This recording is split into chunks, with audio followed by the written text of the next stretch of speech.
Hello friends, welcome back to SN biology YouTube channel. मैं निकिता आपका अपने यूट्यूब चैनल पे बहुत बहुत स्वागत करती हूँ। आशा करती हूँ आप सब स्वस्थ होंगे। तो अभी आज का हम टॉपिक लेने वाले हैं लाइफ प्रोसेसेस। लास्ट 3 लेक्चर्स में हमने 3 टॉपिक्स को स्टार्ट किया है, उसको मैं आने वाली क्लासेस में कंप्लीट करूँगी। अभी का हमारा जो टॉपिक है वो हमारे एनसीईआरटी का 5th चैप्टर क्लास 10th का लाइफ प्रोसेसेस है। कौन सा है? Life processes. ठीक है, तो ये चैप्टर से हमारे क्वेश्चंस काफ़ी ज़्यादा आने वाले हो सकते हैं। वो पीआरटी में भी इससे क्वेश्चंस आते हैं, पीआरटी 6 to 8 और हमारा टीजीटी मतलब 9th और 10th साइंस में सारी जगह पे इससे क्वेश्चन पूछे गए हैं। तो अभी हम अपना टॉपिक स्टार्ट करते हैं बिना किसी देरी के। तो लाइफ प्रोसेस क्या होते हैं? लाइफ प्रोसेस वो होते हैं, मतलब अगर हमको जीवित रहने के लिए हम कुछ करें नहीं करें, या तो एक जगह कहीं बैठे हैं, ठीक है, एक ही जगह पे स्टेबल बैठे हैं, स्टिल हमको एनर्जी की नीड होती है। ठीक है, और वो एनर्जी हमको कहाँ से मिलती है? वो एनर्जी हमको फूड से मिलती है। जो हम खाना खाते हैं उससे हमको वो एनर्जी मिलती है। ठीक है, तो ये एनर्जी हमको कॉन्टिन्यूसली चाहिए होता है। तो उन सब चीज़ों को बैलेंस करने के लिए जो एक सिस्टम होता है वो काम करता है हमारा डाइजेस्टिव सिस्टम। ठीक है, वो हमको फूड से एनर्जी प्रोवाइड करता है। और हमारे बहुत सारी चीज़ें हैं, एक एक करके सब डिस्कस करते हैं। तो सबसे पहले एक टर्म होता है न्यूट्रिशन। ठीक है, तो न्यूट्रिशन क्या होता है? एक टर्म होता है न्यूट्रिशन। ठीक है, न्यूट्रिशन। अब ये न्यूट्रिशन क्या होता है? न्यूट्रिशन क्या होता है? The process of obtaining food and utilising it for various process. मतलब हमारा खाने को खाना, फूड का इनटेक, और उससे जो एनर्जी आती है उस एनर्जी से अपनी सारी मेटाबॉलिक एक्टिविटीज को करना। ठीक है, अपनी सारी मेटाबॉलिक एक्टिविटीज को कंप्लीट करना क्या कहलाता है? हमारा न्यूट्रिशन कहलाता है। और न्यूट्रिशन हमको मिलता कहाँ से है? वो हमारी कौन सी, ये हमारी मेटाबॉलिक एक्टिविटीज को कंप्लीट करता है। ठीक, तो न्यूट्रिशन क्या होता है उसको जरा से देखते हैं। Nutrition is the process of obtaining food, the process of obtaining food मतलब खाने को ग्रहण करना, इनटेक करना, उसको लेना, एंड यूटिलाइजिंग इट, और उसका utilising it different different processes के लिए करना ही हमारा क्या होता है? न्यूट्रिशन होता है। The process of obtaining food and utilising it for various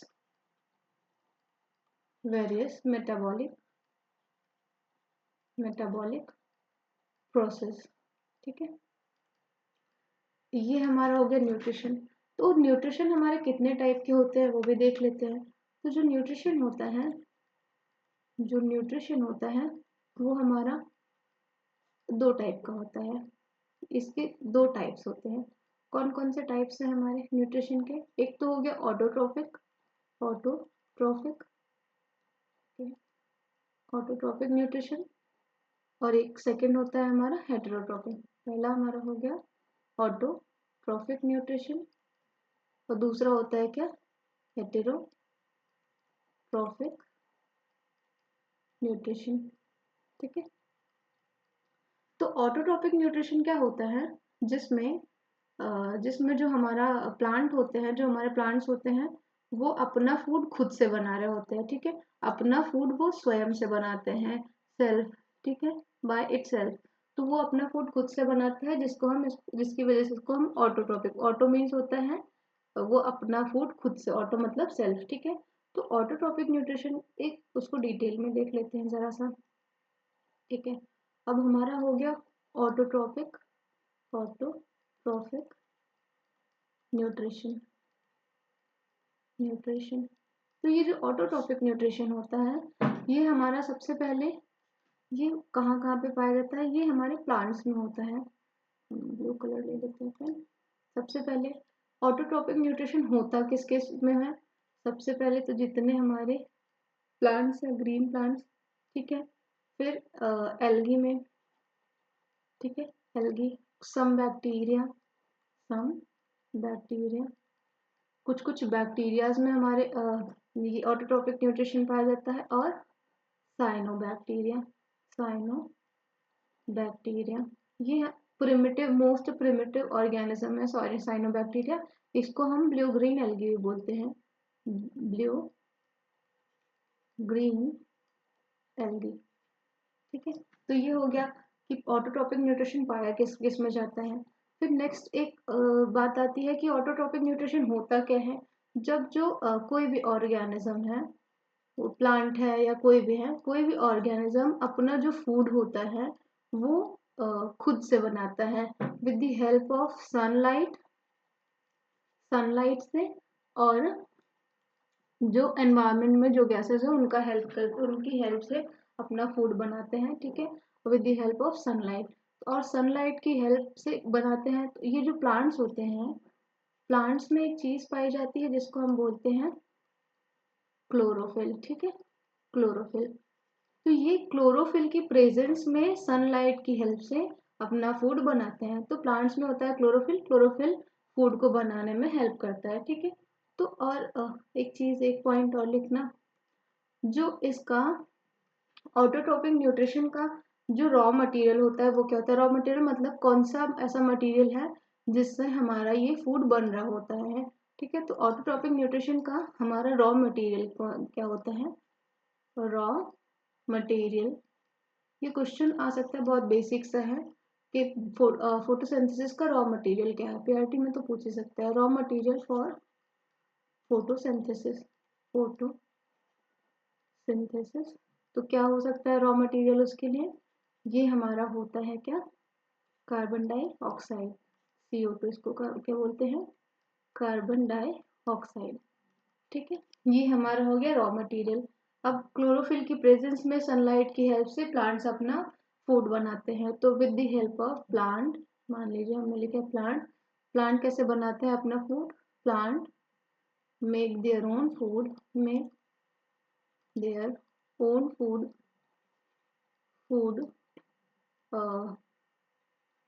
with the help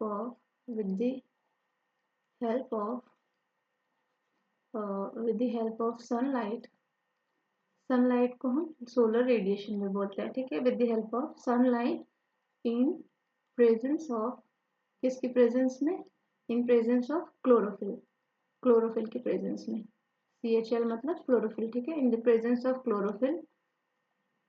और इस प्रोसेस को हम क्या कहते हैं, इस प्रोसेस को हम बोलते हैं फोटोसिंथेसिस, ठीक है। हम आने वाले लेक्चर्स में जब प्लांट फिजियोलॉजी पढ़ेंगे तो फोटोसिंथेसिस को थोड़ा सा डिटेल में बात करेंगे, अभी के लिए इतना काफी है। नेक्स्ट हमारा क्या पॉइंट है, तो ये जो फोटोसिंथेसिस किया प्लांट ने, कार्बन डाइऑक्साइड का यूज किया, तो उन्होंने बनाया क्या, तो वो क्या बनाते हैं, उनका जो फूड होता है क्या है, वो ऑर्गेनिक सब्सटेंस होता है, ठीक है। ये ऑर्गेनिक सब्सटेंस होता क्या है, ये होता है ग्लूकोज या कोई और, या तो फ्रक्टोज, ठीक है। ये हमारा या तो ग्लूकोज या तो फ्रक्टोज होता है, ठीक है। ये हो गया ग्लूकोज या तो फ्रक्टोज, ठीक है। ये ऑर्गेनिक सब्सटेंसेस। तो फोटोसिंथेसिस का अगर हम डेफिनेशन लिखना चाहें तो क्वेश्चन में ऐसे भी बोल सकते हैं कि जो प्रोसेस फोटोसिंथेसिस की होती है उसमें क्या होता है, फोटोसिंथेसिस में इनऑर्गेनिक सब्सटेंसेस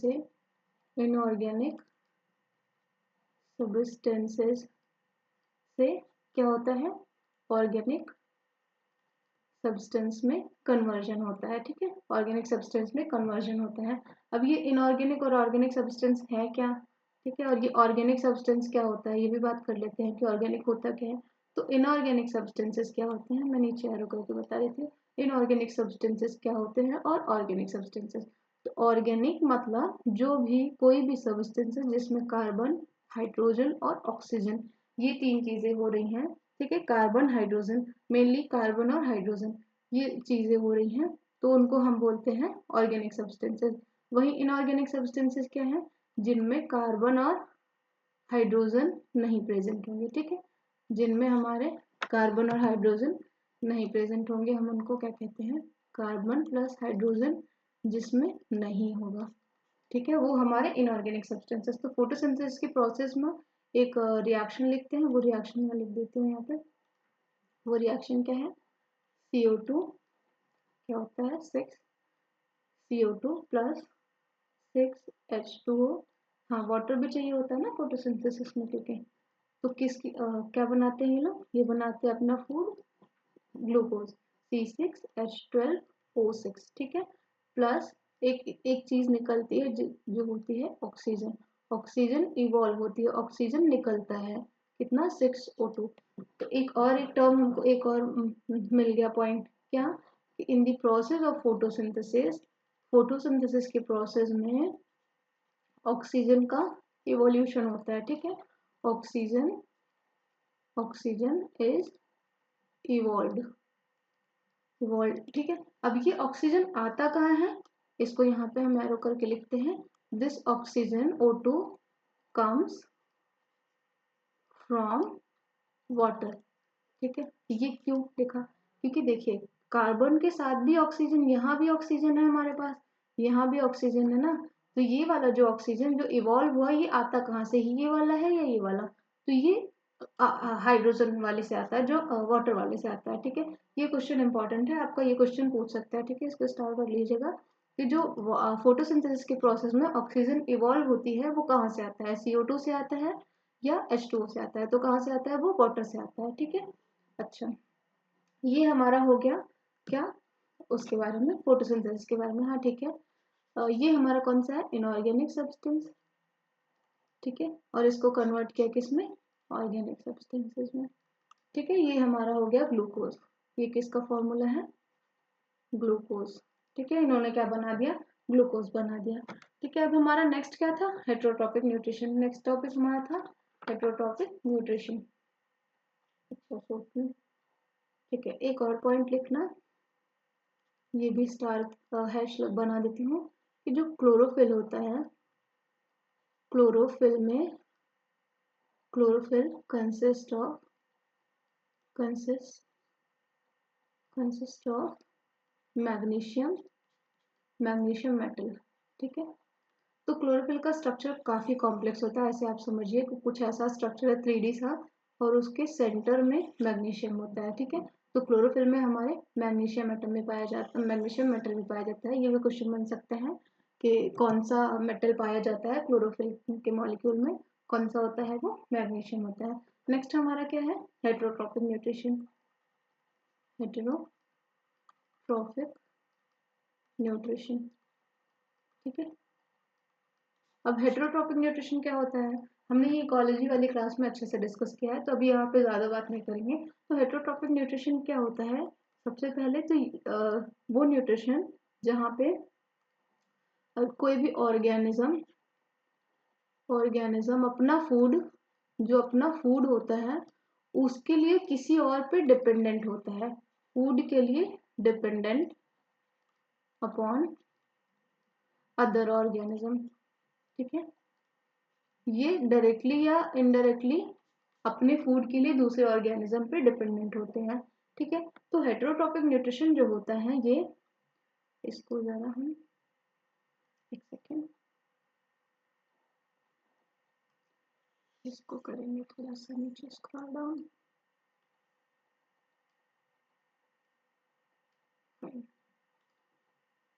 अब हम देखते हैं कि हेटेरोट्रॉपिक न्यूट्रिशन हो गया, क्या क्या होता है, अपने फूड के लिए दूसरे पर निर्भर करता है। हेटेरोट्रॉपिक न्यूट्रिशन हमारे कितने टाइप्स के होते हैं, ठीक है। अगर इसके टाइप्स की बात करें तो ये मेजरली 3 टाइप्स का होता है। पहला तो पैरासिटिक, फिर सेकेंड है सैप्रोफिटिक, और लास्ट वन है होलोजोइक, ठीक है, होलोजोइक। तो इन तीनों को हमको पढ़ना है। होलोजोइक न्यूट्रिशन थोड़ा सा ब्रॉड टॉपिक है, होलोजोइक न्यूट्रिशन को अभी यहीं देख लेते हैं थोड़ा सा, इसके बारे में हमको पढ़ना क्या है। होलोजोइक न्यूट्रिशन क्या होता है, होलोजोइक न्यूट्रिशन एक 5 स्टेप प्रोसेस है। होलोजोइक न्यूट्रिशन में क्या होता है कि इसमें फूड का इनटेक करने के लिए और उसका इजेशन करने के लिए, मतलब उसको बाहर निकालने के लिए अलग अलग हमारे ऑर्गन्स यूज होते हैं। तो एक 5 स्टेप प्रोसेस है, 5 स्टेप प्रोसेस, ठीक है। और ये 5 स्टेप्स कौन कौन से होते हैं ये अभी देख लेते हैं, ठीक है। हमारा 3 4 और ये 5 स्टेप्स कौन कौन से है। सबसे पहला इंजेशन, जब हम, और ये हाँ होलोजोइक न्यूट्रिशन ये ह्यूमन बींग्स में जैसा होता है वैसा। इंजेशन, इंजेशन मतलब फूड का खाना, हमने उसको इनटेक किया, खाना हमने अंदर लिया। इंजेशन के बाद डाइजेशन, उसको डाइजेस्ट किया, ठीक है। डाइजेशन के बाद हमारा आ गया अब्जॉर्प्शन, अब्जॉर्प्शन, ठीक है। अब्जॉर्प्शन के बाद हमारा क्या आ गया, एसिमिलेशन, एसिमिलेशन, ठीक है। लास्ट हमारा क्या है, इजेशन। अब खाने के बाद उस वेस्ट मटेरियल को हमने बाहर मतलब बाहर निकाल दे, उस प्रोसेस को हम इजेशन बोलते हैं। तो ये हम इस सारे प्रोसेस को, इसको लिख देती हूँ, डिटेल में कहाँ पढ़ेंगे, ह्यूमन फिजियोलॉजी के डाइजेशन वाले चैप्टर में, ठीक है। इसको हम डाइजेशन वाले चैप्टर में पढ़ेंगे, ठीक है। तो अभी हम अपने ये दो कैटेगरीज को देख लेते हैं, और कौन कौन से हैं हमारा, पैरासिटिक और सैप्रोफिटिक। इसके लिए मैंने एक PDF ऐड किया है इसमें, उससे आप इजीली पढ़ लेंगे। सब चीज़ों को लिखने लगे तो बहुत टाइम लग जाता है, ठीक है। तो ये पैरासिटिक न्यूट्रिशन है। तो पैरासिटिक न्यूट्रिशन पहले क्या होता है आप ऐसे समझ लीजिए, एक वर्ड होता है पैरासाइट्स, ठीक है। तो पैरासिटिक न्यूट्रिशन क्या होते हैं, जिसमें कोई भी एक ऑर्गेनिज्म जो होता है, ऑर्गेनिज्म अपने फूड के लिए दूसरे ऑर्गेनिज्म पे डिपेंड करता है, ठीक है। दूसरे ऑर्गेनिज्म पे डिपेंड करता है, ठीक है। अब मैं ऐसे एग्जांपल से समझते हैं, मान लीजिए ये ऑर्गेनिज्म ए है, ये ऑर्गेनिज्म बी है, ठीक है। तो ए मान ये बी है हमारा, और ये ऑर्गेनिज्म हमारा ए है। तो ए मान लिया इसको फूड चाहिए, ठीक है। तो ये फूड खुद से अपना बना नहीं सकता, बी हमारा अपना फूड खुद से बना भी सकता है, नहीं भी बना सकता, ठीक है।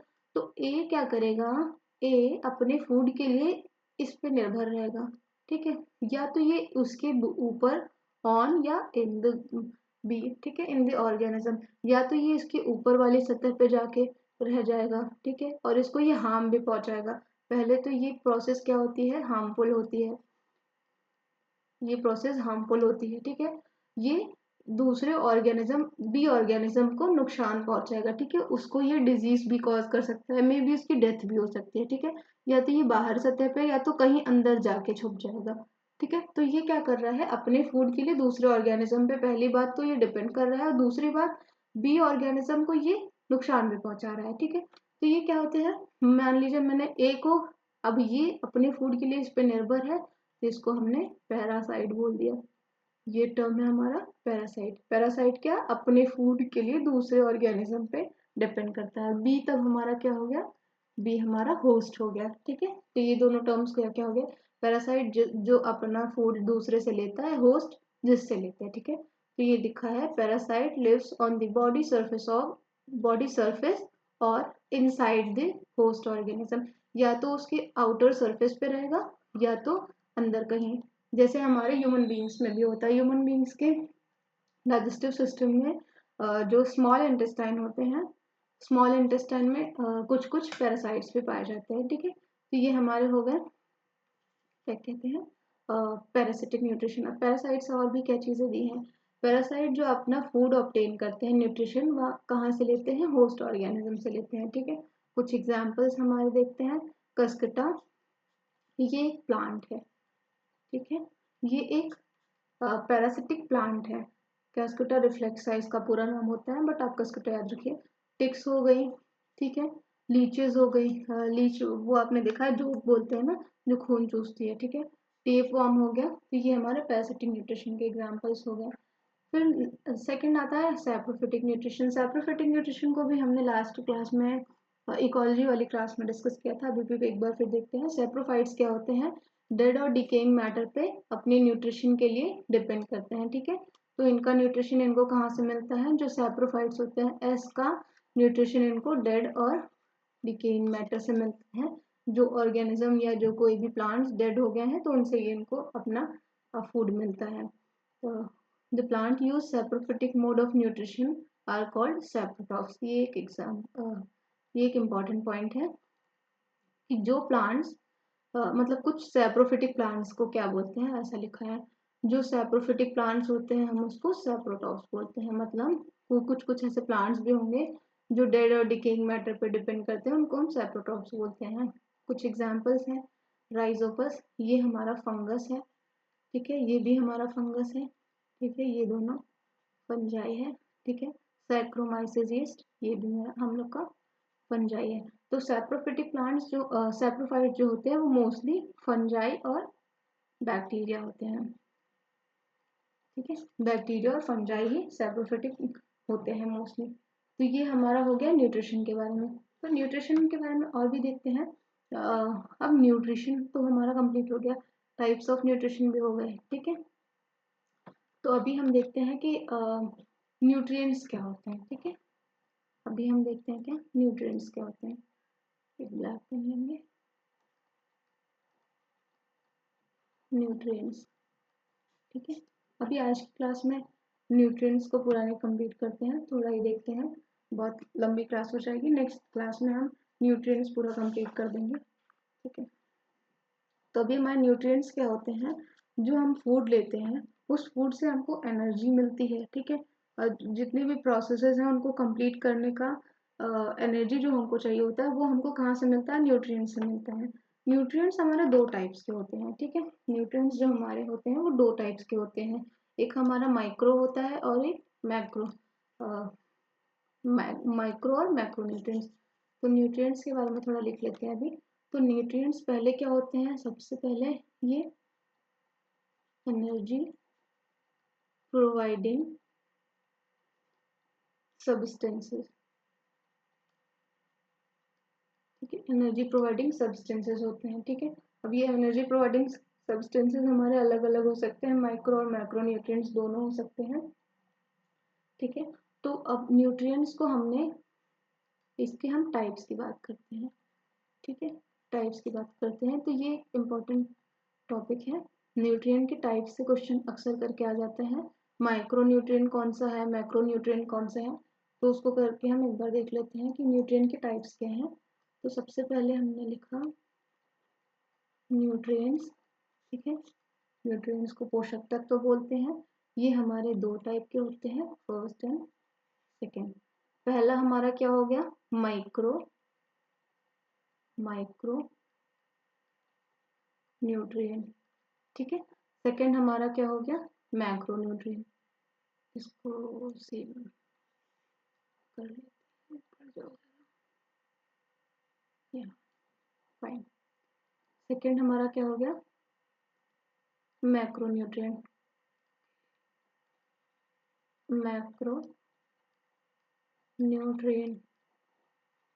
ठीक है। तो माइक्रो न्यूट्रिएंट जैसे नाम से पता चल रहा है, माइक्रो दो टर्म्स है ना, माइक्रो और मैक्रो। एक टर्म है माइक्रो और एक टर्म है मैक्रो, ठीक है। माइक्रो मीन्स जिसकी जरूरत हमें, जिसकी नीड लेस अमाउंट में होगी, ठीक है।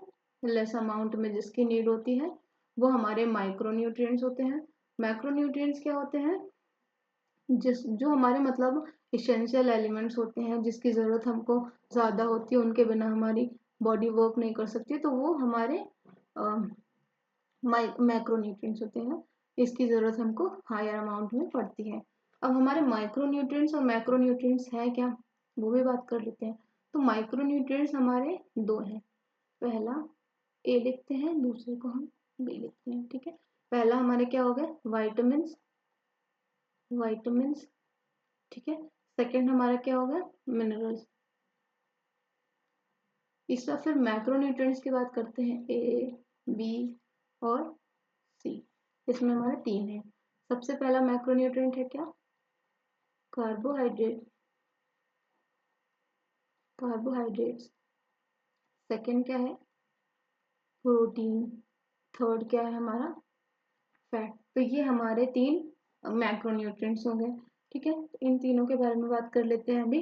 अब सब थोड़ा सा अभी देखेंगे और आगे नेक्स्ट क्लास में करेंगे, क्लास बहुत लंबी हो जाएगी। वाइटामिन्स क्या होते हैं, वाइटामिन्स ये जो होते हैं ये हमको एनर्जी नहीं प्रोवाइड करते, ठीक है। vitamins do not provide energy, ये एनर्जी नहीं देते, ठीक है। ये सारे एनर्जी प्रोवाइड करते हैं। अब इनसे कितनी एनर्जी मिलती है, कार्बोहाइड्रेट कितना % एनर्जी देता है, प्रोटीन से, फैट से कितनी, हमको कौन से किस जगह से मैक्सिमम एनर्जी मिलती है और कहाँ से इंस्टेंट एनर्जी मिलती है, ये सब चीज़ें हम नेक्स्ट क्लास में डिस्कस करेंगे। और नेक्स्ट क्लास में हम एक वाइटामिन्स की फ्लो चार्ट देखेंगे, जिसमें वाइटामिन्स के सारे जितने भी हमारे वाइटामिन्स के टाइप्स हैं, उनके जितने भी टाइप्स हैं, उनसे होने वाली कौन कौन सी डिजीज़ हैं, ठीक है, उनकी डिस्कवरी किसने की थी, और उनसे होने वाली डिजीज, हाँ, और उनके केमिकल नेम्स क्या हैं। जैसे कि हमारे विटामिन ए को रेटिनॉल बोलते हैं, विटामिन B1 को थायमिन बोलते हैं, ऐसे करके सारे विटामिन के बारे में, उनसे कौन कौन सी डिजीज होती है, तो ये सब चीज़ें हम करेंगे, ठीक है। और वो कौन से टाइप का विटामिन है ये भी करेंगे। तो नेक्स्ट क्लास आने वाली देखना ना भूलें। अभी के लिए मैं यहाँ पे वीडियो को ख़त्म करती हूँ, और प्लीज़ अगर आप यहाँ तक वीडियो में बने रहें तो सब्सक्राइब और लाइक करना ना भूलें। अगर आपको ये वीडियोस अच्छी या हेल्पफुल हो रही हैं, और या तो फिर कोई प्रॉब्लम हो रही है, कोई मॉडिफिकेशंस चाहिए, तो वो भी मुझे कमेंट सेक्शन में बताना ना भूलें। सब्सक्राइब भी कर दे प्लीज़, और thanks for watching. Thank you.